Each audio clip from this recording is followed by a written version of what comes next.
Hello, everybody. This is Professor Hassey. It's week 3 lecture video for our adjusting accounts for this third week of Business 600A. Couple things to note. You have an assignment number 2 due this coming Sunday on problem 3A in the textbook. My introduction video earlier this week introduced that video. And next week, we'll be closing out the accounting cycle. Chapter 3 with closing entries. But our topic tonight is, or today, is adjusting accounts.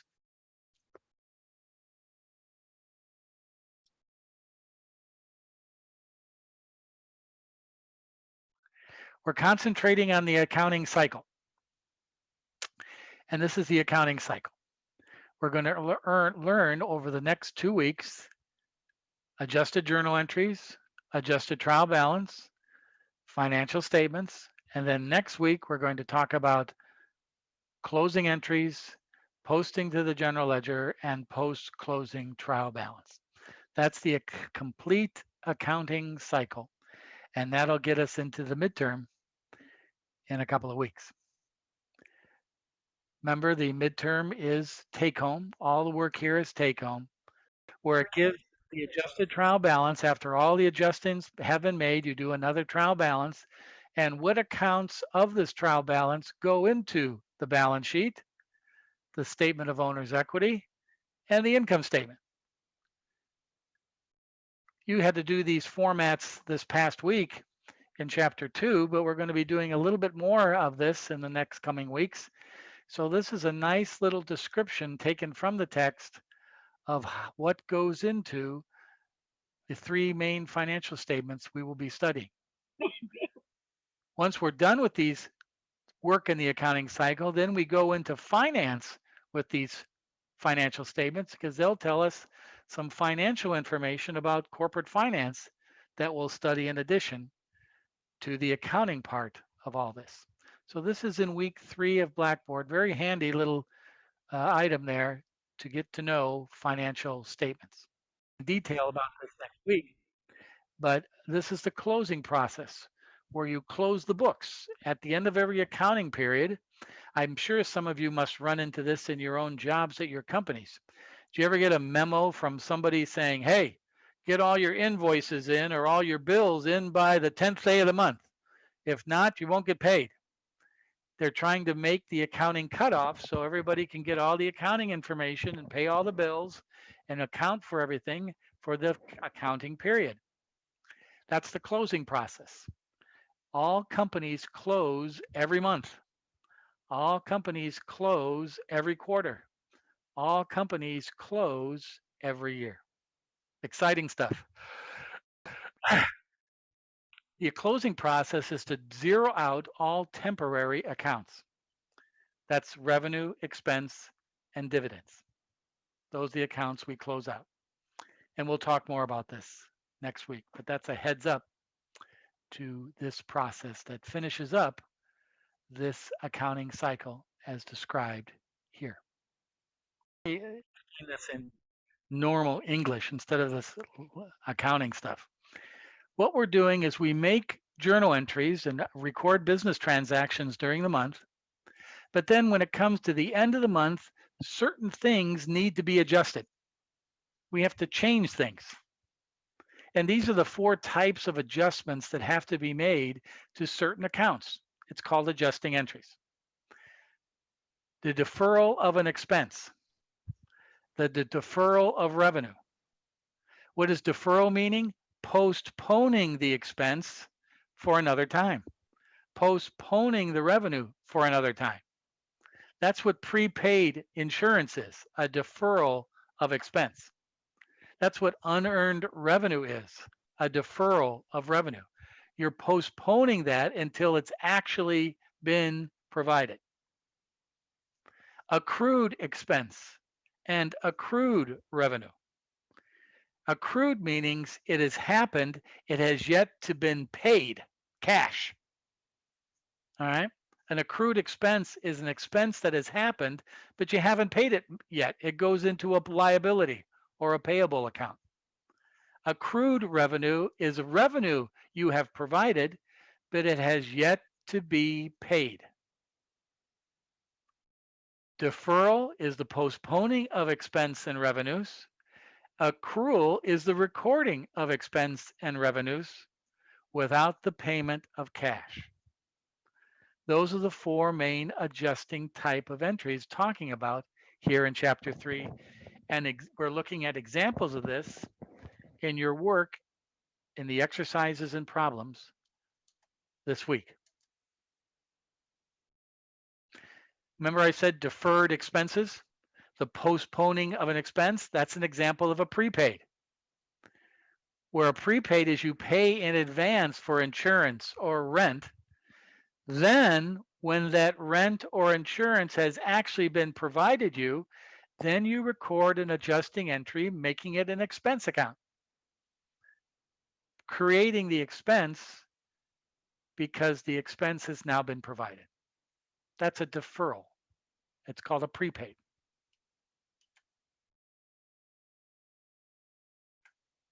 Company paid $2,400 in advance for insurance. That's called a prepaid. Why? They paid in advance for it.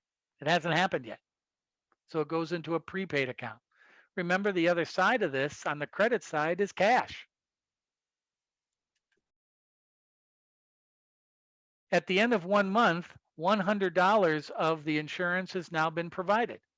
So at the end of the month, we have to adjust the account to show that the insurance has now been expensed for $100, and we're reducing the prepaid by crediting it $100.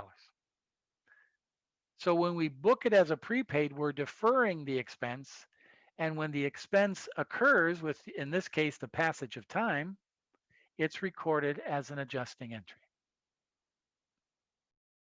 Accounting is mad science at its best.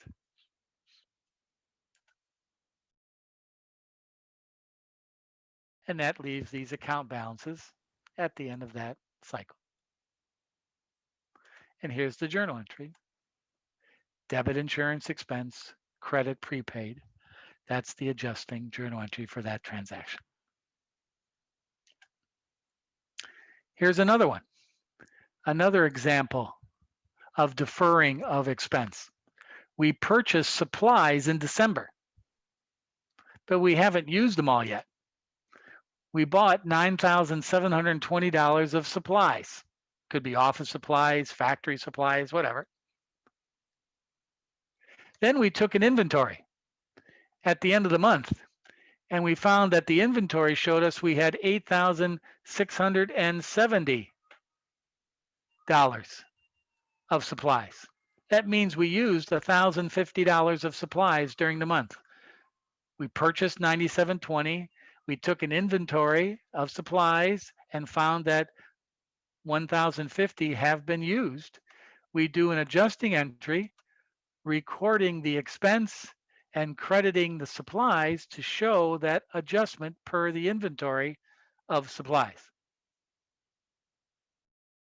We used to do all this all the time in my office. At the end of the month, our office manager took an inventory of all the office supplies.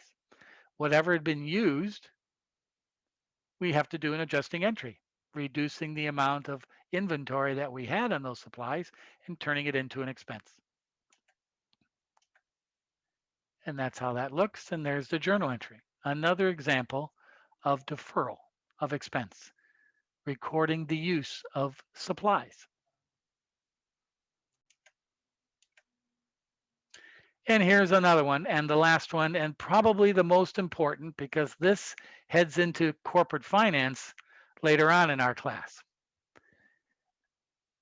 Anybody ever hear of the Internal Revenue Service? Get away from me. The tax code. Well, companies are allowed to depreciate fixed assets. What does that mean? A fixed asset is an asset with a life of longer than 1 year that's providing revenue. A piece of equipment, a building, land, office furniture, computers, telephone equipment. Anything that's a fixed asset can be depreciated.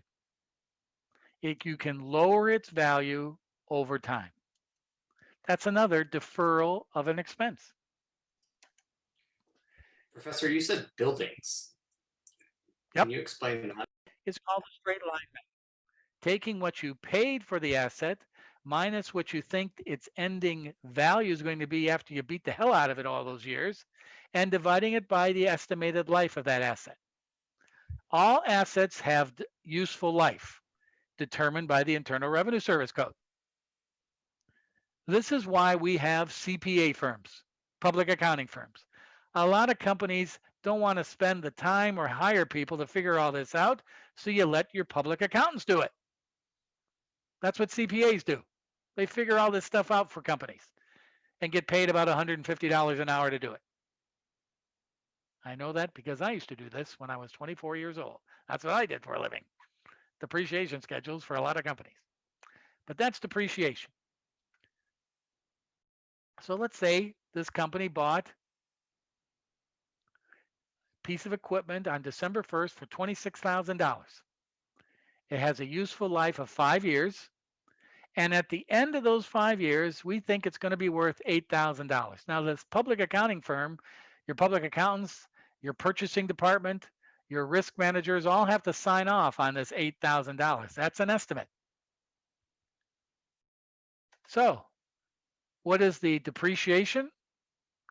Well, the original cost is $26,000 minus the ending value, salvage, $8,000, as a net cost of $18,000 divided by 5 years or 60 months because we do accounting every month.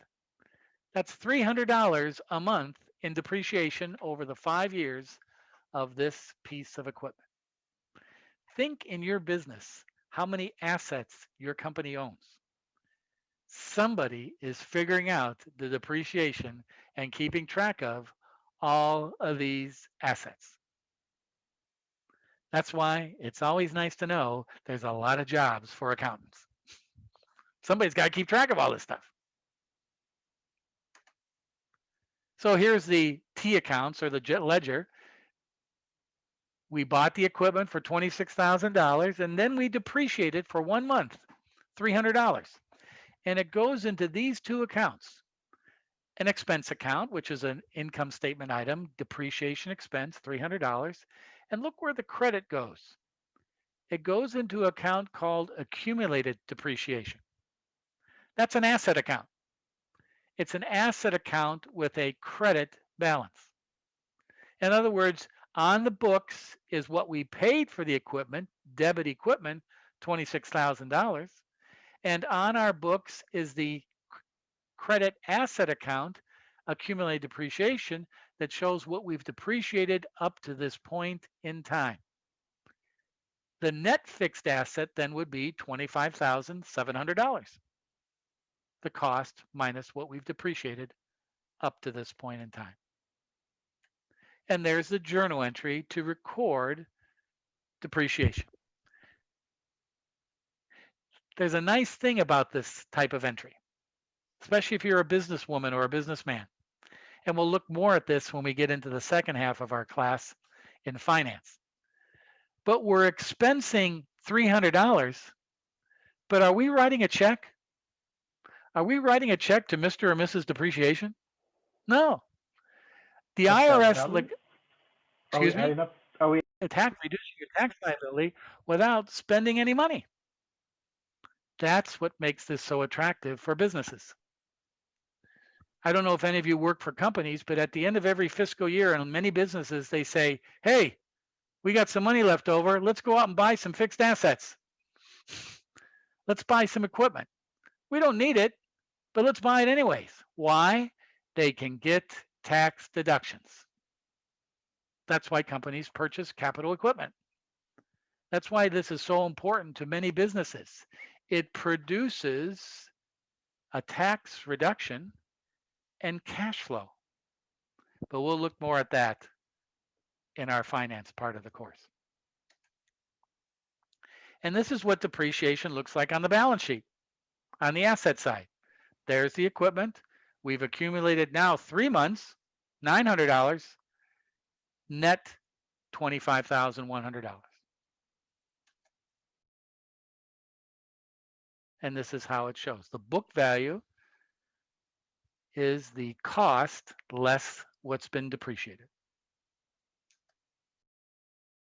Now here's examples of deferrals of revenue. We talked about this a little bit last week. Unearned revenue, the paying in advance for services owed you. And on the person who's receiving the cash, it's considered a liability, unearned revenue. And then an adjustment is made once you provide that service to increase revenue and reduce the liability. The revenue's now been provided, the service, excuse me. So a company on this business paid a 60-day fee in advance. And then as time goes on, that unearned revenue will become revenue as they provide that fee as the revenue is earned. So you receive the cash and you put it in the liability account, $3,000. You got the cash, but you have not provided revenue yet. Then as revenue is provided, you reduce the liability and put it into revenue account, $250 in this example. So we still have $2,750 of liability left. We still owe that much of service to that particular client. And we've recorded what we've provided of that advance payment in revenue.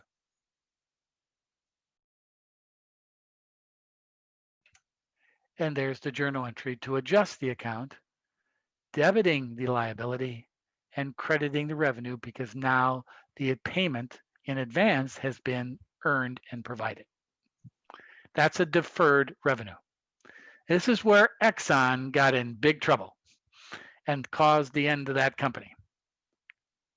They deferred a lot of revenue where they should have paid tax on and stuck it in their liability accounts and overstated the books and in trouble for Exxon. You guys probably don't even know what Exxon was. I apologize. That was a while ago.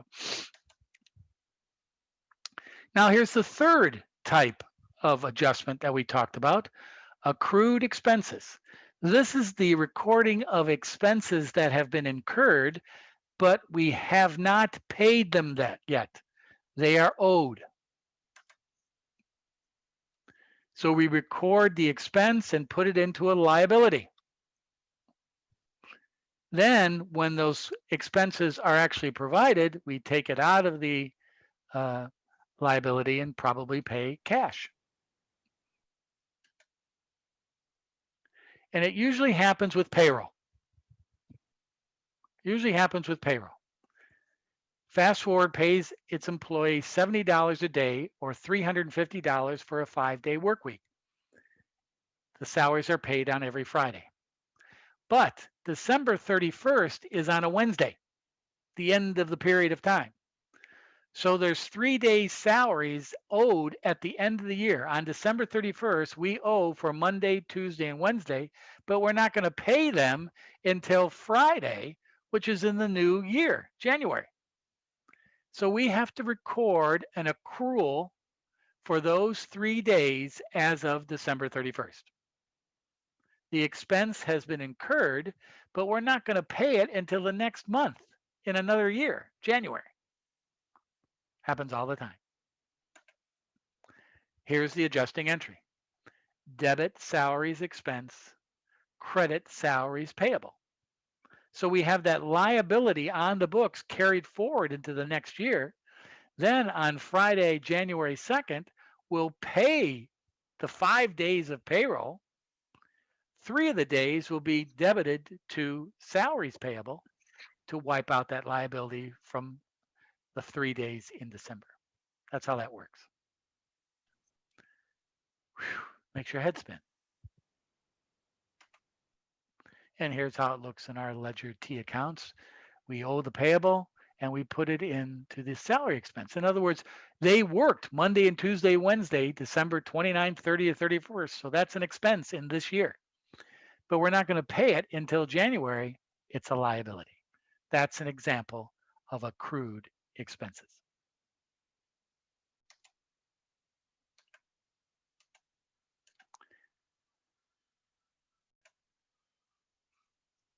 Here's another example.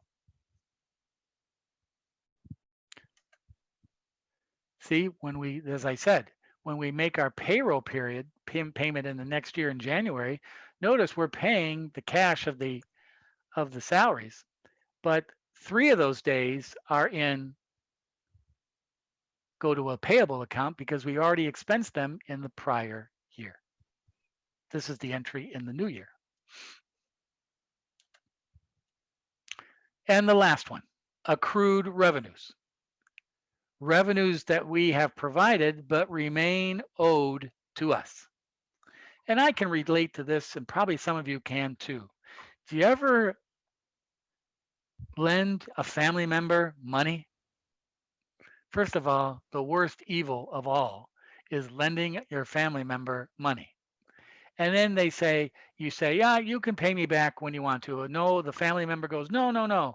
I'm going to pay you back by the end of the year, and I'm going to pay you interest as well. Whenever they say that, I laugh. Yeah, right. I'm going to get interest from you on that loan. Get the hell out of here. But at the end of the year, they now owe me interest in addition to paying me back the money. That's an example of accrued revenue. Interest that has been owed but remains unpaid on debt. Here's an example. So we record that as a debit to assets receivable. Somebody owes us money, be it interest, be it whatever, and it's booked as revenue. We've provided the service. We've lent them money. They owe us money. Then that's the adjusting entry to record the accrual, put it in the receivable, credit revenue. Now the tough thing is, when are we going to collect it? Here we go. On December 12th, a customer agreed to pay $2,700 on money that they owe us in the next 30 days. And notice 1 over 10 means they're going to pay us 1% interest. On December 31st, 20 days of services have been provided and earned, which totals $1,800. So now on December 31st, we have provided $1,800 of service. We now have to record that $1,800 of service, even though it's not going to be paid until the next year. Debit receivable, credit revenue. We've provided the service from December 12th to December 31st, but it's not going to be paid until 10 more days later in January. But on December 31st, $1,800 of the $2,700 is a receivable and revenue. That's an example of an accrued revenue entry. The revenue has been earned but remains unpaid. And this is how it looks like in the accounts. Notice we record the $1,800 and it goes into the revenue account, and the less of it, the receivable has got to be paid in the coming month. Okay. That's the 4 adjusting entries from chapter 3. I said in the agenda 6, 16, and 17. These solutions are already posted to Blackboard. Here's examples of adjusting entries in exercise 3-6 on page 125. Here's examples. Depreciation, prepaid, supplies, unearned revenue, prepaid, expense accrual, salary, wages. We're asked to prepare the journal entries for these adjusting entries. That's what this problem is. So I'm going to do those right now in this worksheet that I've provided. This is a study guide for chapter 3.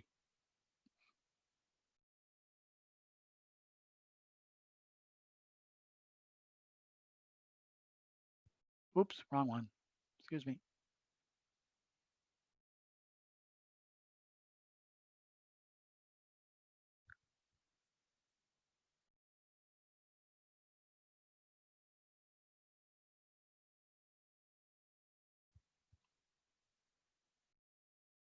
There we go.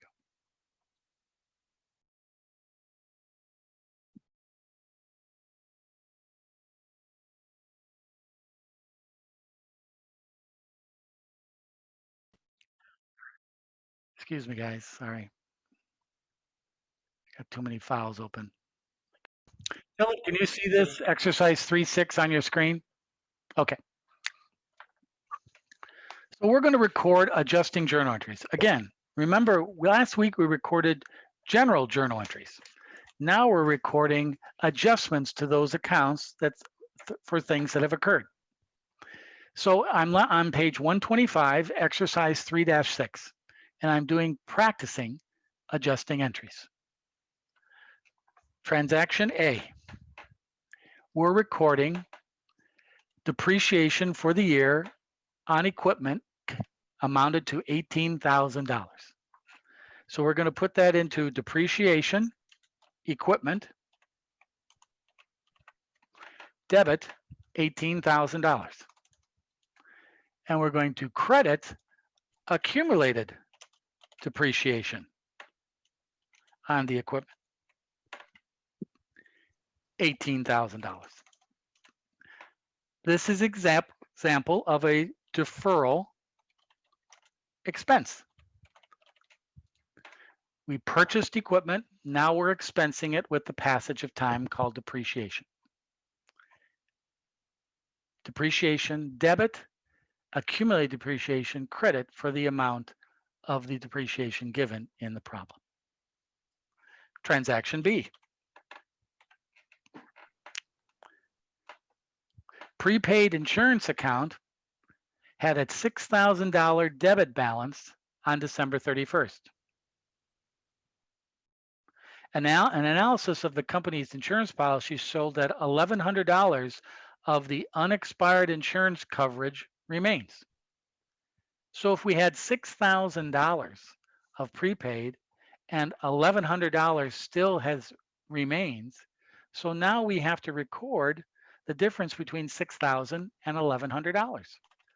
Insurance expense, $4,900, and credit the prepaid insurance, $4,900. Showing that we've used up $4,900 of insurance, and the balance in the prepaid account now is the unexpired amount of $1,100.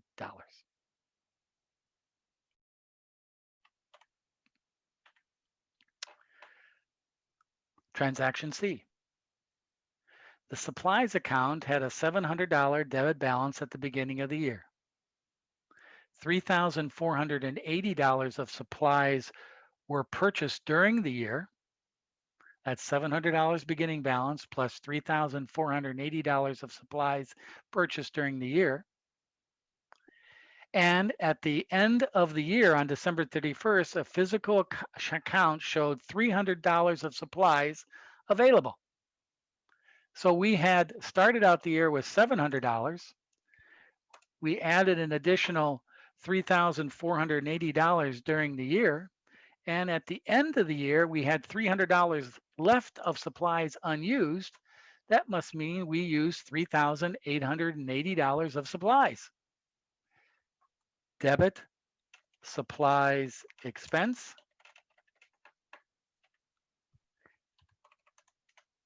credit the asset account supplies. We're expensing what we used of supplies.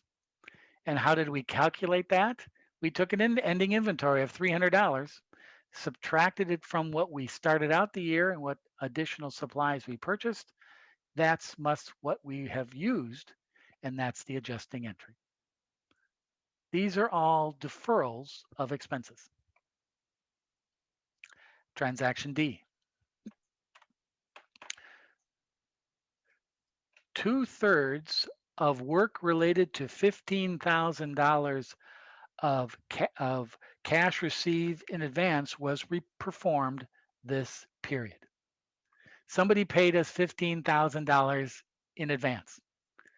2/3 of that has now been performed. 2/3 of $15,000. Debit unearned revenue, 10,000. Credit revenue. The book calls it service revenue, $10,000. What's left in the unearned account is the $5,000 that has yet to be provided. 2/3 of 15,000 is $10,000. Debit unearned revenue, we've now incurred and provided that service that has been paid in advance. This is called deferred revenue. Transaction E.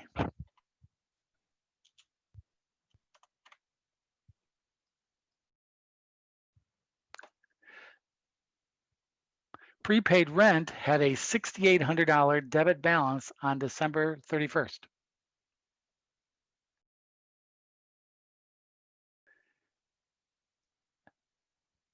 As analysis of the rental agreement showed that $5,800 of the prepaid rent had expired.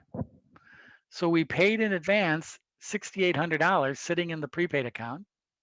Now at the end of the year, they tell us that $5,800 of that has been used up. Debit rent expense,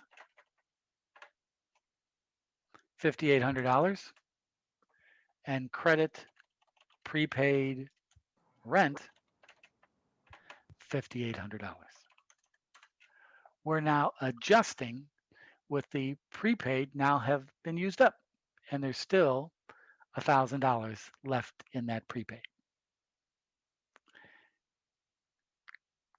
These are all adjustments to business transactions that have already happened, but due to the nature of the transaction, the purchase of a fixed asset, the paying in advance for an expense, the purchase of supplies and inventory, the recognition of fees paid to us in advance for services yet provided, and prepaying rent in advance, all has necessitated adjusting entries at the end of the month. These are examples of that.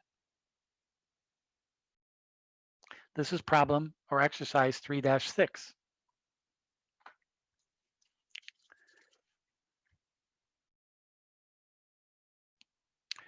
Another exercise involved with this is this one.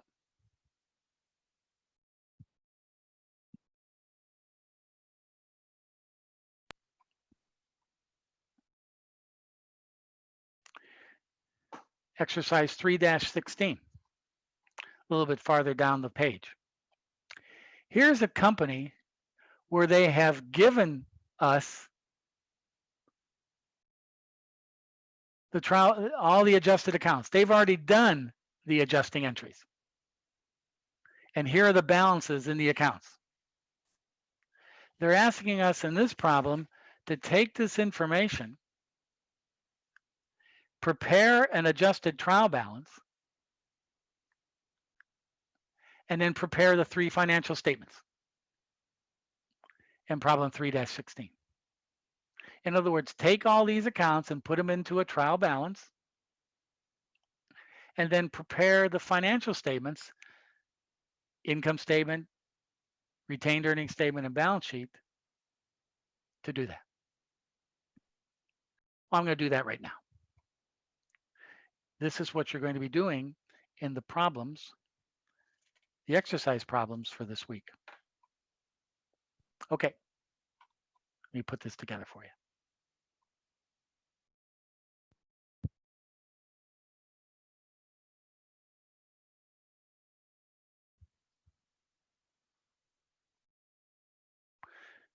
Here's the trial balance. Here's all those accounts that they list there, and I'm going to put them, it doesn't really have to matter the order, but I'm a geek, so I'm going to put them in an order that I like. And here's all those balances given us. And you can maybe look at this problem from your textbook and see where I'm getting these balances. Cash, accounts receivable,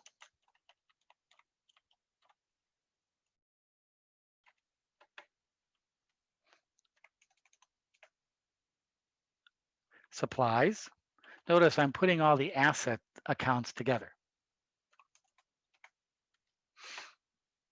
Prepaid, insurance. These are all given in that problem, and I'm just putting them into a trial balance now. $2,500. Building. Kind of a cheap building, $40,000. Accumulated depreciation on that building. The amount of depreciation thus far on this building.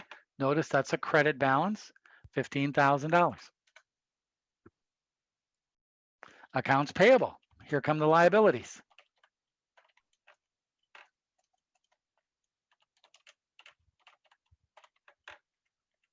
Notice they all have credit balances. Interest payable. Oh, they owe some interest. Oops.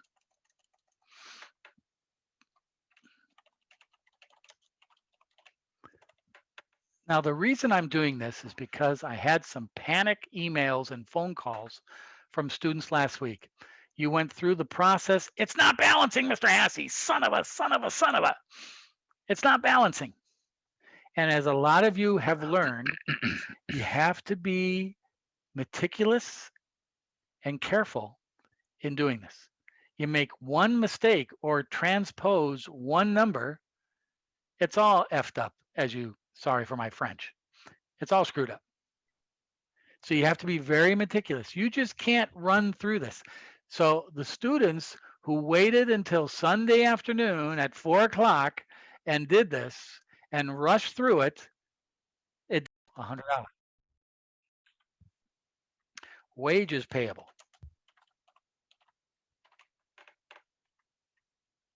$400. Unearned revenue.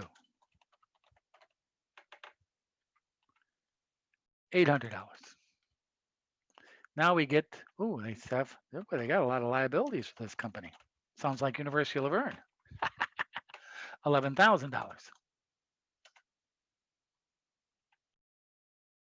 Common stock. Okay, they've issued some stock. Notice that's a credit balance as well. Retained earnings, profits that they have retained from prior periods. That's an equity account, $14,800. And it looks like this year they paid out some dividends. That's always a debit, $3,000. Notice how my total down here is constantly changing. We want those to equal when we're done. Service revenue. Here's our income, revenue, always a credit balance. Here come our expenses, wages,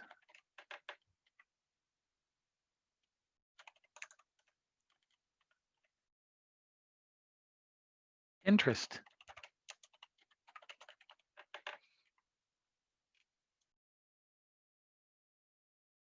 insurance,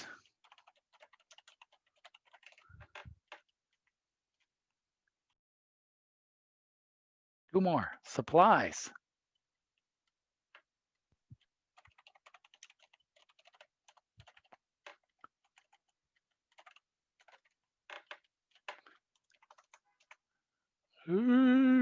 and utilities.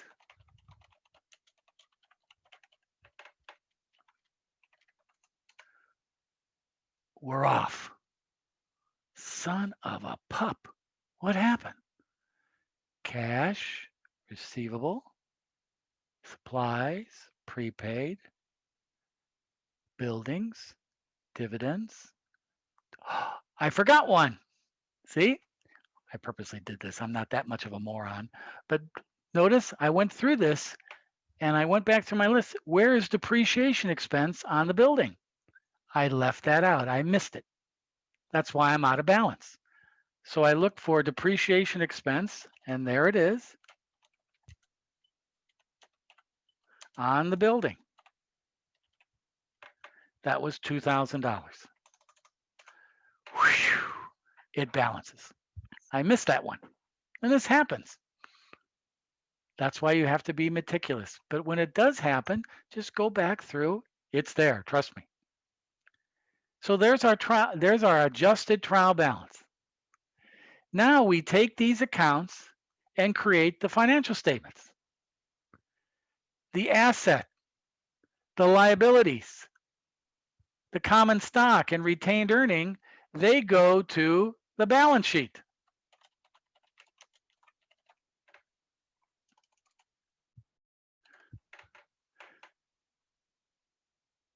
Same with dividends, excuse me. Revenue and expenses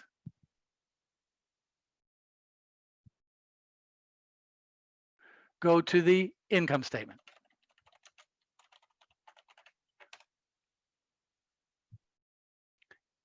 And the retained earnings statement is a combination of retained earnings, dividends, and the net income of the company. That's the retained earnings statement.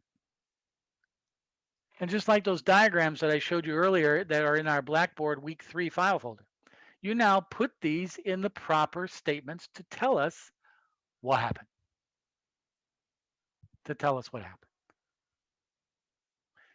So if you'd like to try to do that over the week, in the next day or so to practice that, go right ahead. That's only if you had some problems doing the financials. If you got this from chapter 2, you're pretty well solid on that. But that's something you can try and practice to put together the financial statements. So I'll save this, and the solutions are already in Blackboard for what the financials look like. But I gave you some blank things here if you want to put them together. From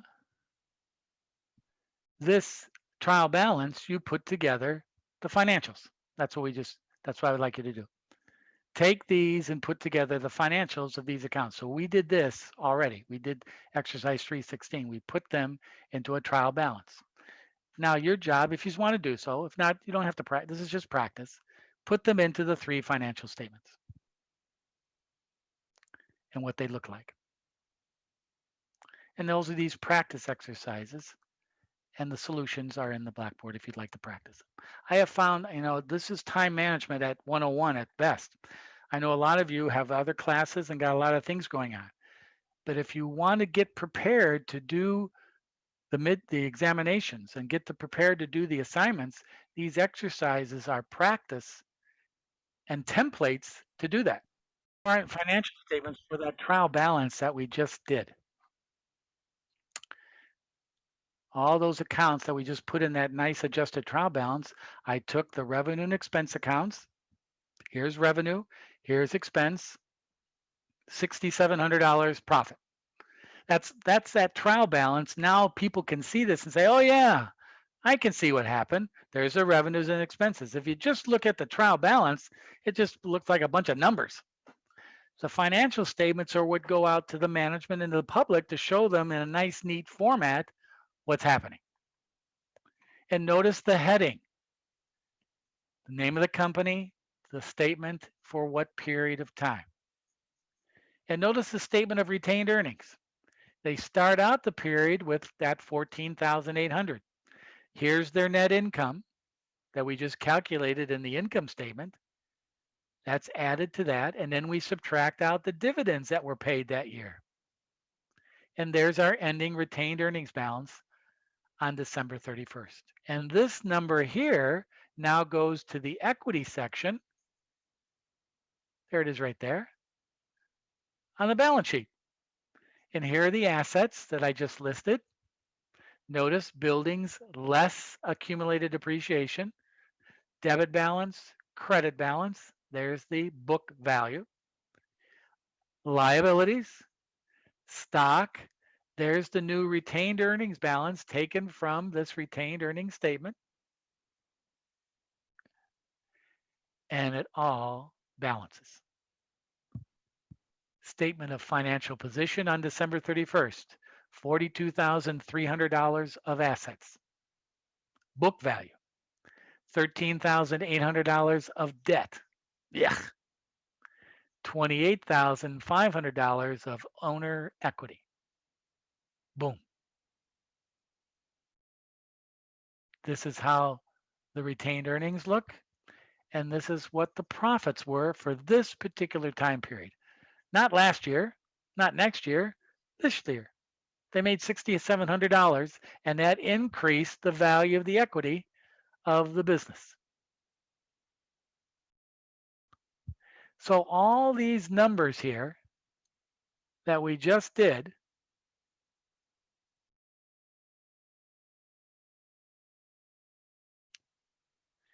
this gobbledygook of account balances taken from journal entries and adjusting entries, when you look at it, you go, oh, big deal. There's $73,600. What does that tell me? Absolutely nothing.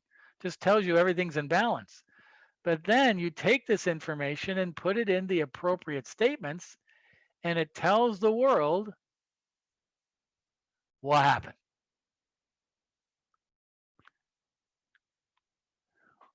That's chapter 3.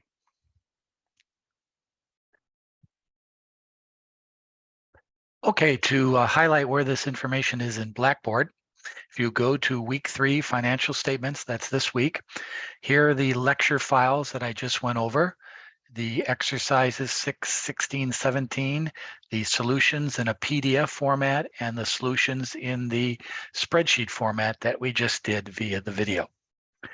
Also in the Blackboard, to remind you, we had an introduction video earlier this week that introduced the assignment for this week, which is due Sunday at midnight, problem 6.3a in your textbook. There's a worksheet to be done with that problem where you do all your work on, very similar to what we just talked about. And there's that there. So you turn in the assignment worksheet with your work for this assignment. Again, I will have a subsequent video this weekend, Saturday, February 18th, which will go over the solutions for last week's first assignment on journal entries. I'll have all those grades posted and review that in our Saturday, February 18th video. And if there's any questions about the assignment, please feel free to send me an email or post to the discussion forum. Here's the discussion forum where you can post questions about week number 3. Thanks, everybody. Have a great week, and we'll talk to you this weekend to review the grades of assignment 1 and any last-minute questions of week 3 topics, adjusting the accounts. Thanks, everybody. We'll see you next time.